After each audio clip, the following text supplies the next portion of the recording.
Sejumlah museum yang dikelola pemerintah Provinsi DKI Jakarta telah dibuka kembali. Sejumlah museum di DKI Jakarta sudah mulai beroperasi. Ya, sekarang saya ada di Museum Fathahillah Jakarta. Sudah 2 bulan Museum Fathahillah tidak buka untuk umum. Setelah masa transisi PSBB, Museum Fathahillah mulai beroperasi lagi untuk umum. Tetapi di sini terapkan protokol kesehatan, diantaranya wajib menggunakan masker, cek suhu, dan physical distancing. Ikuti saya terus kegiatan saya di Museum Fathahillah Jakarta. Penerapan protokol kesehatan diberlakukan di Museum Fathahillah Jakarta.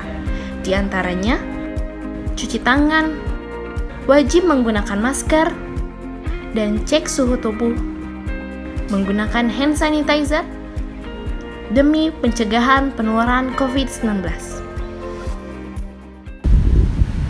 Sudah 2 bulan Kota Tua Jakarta ini tutup kan Bu ya? Iya.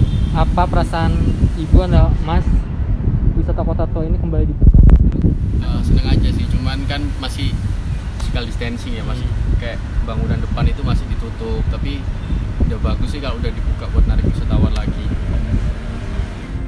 Banyak perbedaan berkunjung ke Kota Tua Jakarta di masa transisi atau new normal. Ada perbedaan saat berkunjung ke Kota Tua pada saat pandemi COVID-19 dan sebelum pandemi?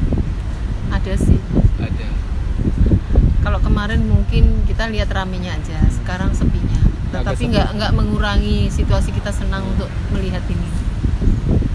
Sama sih, cuman kayak yang di depan kalau mau foto-foto tadi mama mau foto-foto di depan sih masih belum bisa ya, mungkin di dalam. Kayak gitu aja sih. Tapi bagus sih udah dibuka. Ya itu aja. Tidak semua kawasan Kota Tua dibuka untuk umum. Hanya museum dan kafe di sekitaran kawasan wisata Kota Tua Jakarta yang dibuka untuk umum di masa new normal.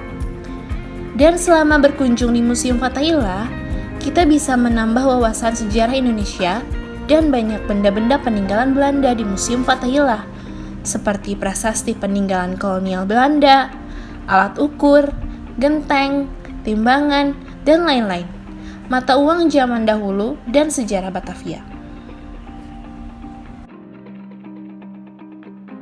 Dari Jakarta, Ibnu Ramadan Dikitri Utomo melaporkan. Di masa transisi PSBB di DKI Jakarta, berbagai tempat wisata sudah mulai beroperasi. Di antaranya Kota Tua Jakarta. Tidak hanya pengunjung yang hadir di Kota Tua Jakarta, tetapi berbagai pedagang kaki lima sudah menjajakan dagangannya. Bagaimana omset penghasilan selama masa transisi PSBB di DKI Jakarta, khususnya di Kota Tua Jakarta ini? Ikuti saya terus, saya akan mewawancarai berbagai pedagang kaki lima di kawasan Kota Tua Jakarta. Tanggal 15 Juni 2020 menerapkan masa transisi PSBB atau new normal.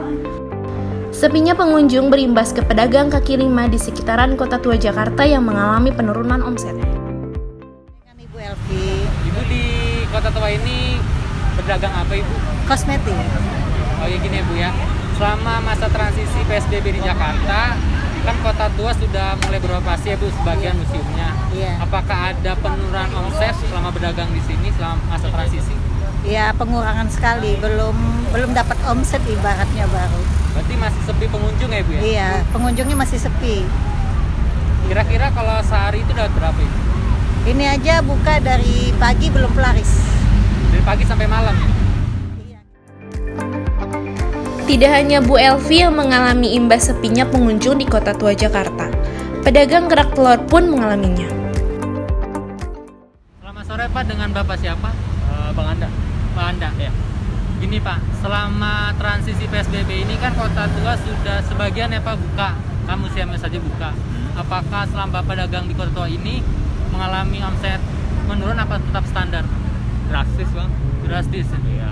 Karena itu tamannya belum dibuka sih. Jadi taman depannya itu belum dibuka ya. Iya, sekedar bermuseum ya Pak ya. Kan saya dengar juga kata tanggal 28 itu udah mulai beroperasi ya Pak. Kalau sebelum pandemi ini lebih turun di sekarang atau Jauh. jauh banget? Imbasnya sangat terasa bagi pedagang kaki lima di kawasan Kota Tua Jakarta di masa transisi PSBB ini. Dari Jakarta, Ibnu Ramadan, Diki Triutomo melaporkan.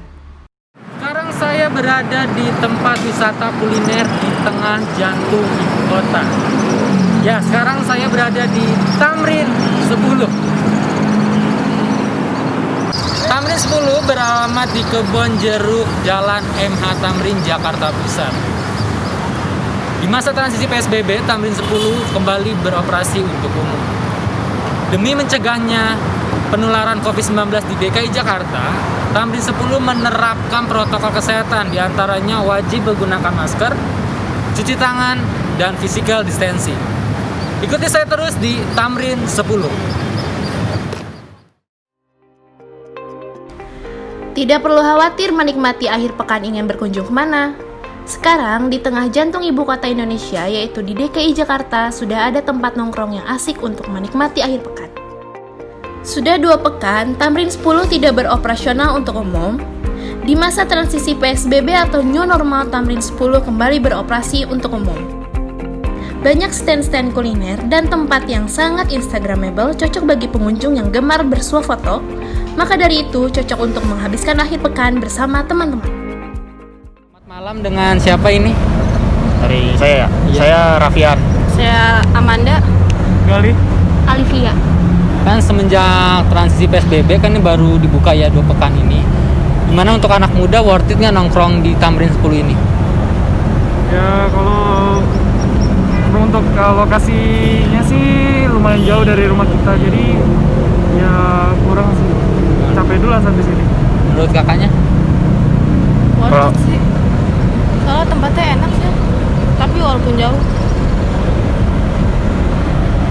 Worth it, tapi takutnya ya gitu, takut ada penggusuran tiba-tiba.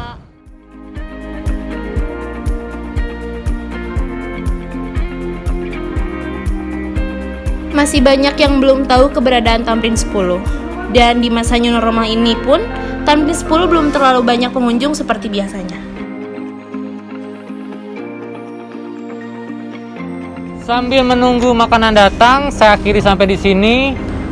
Dari Jakarta, Ibnu Ramadan, Diki Triutomo melaporkan.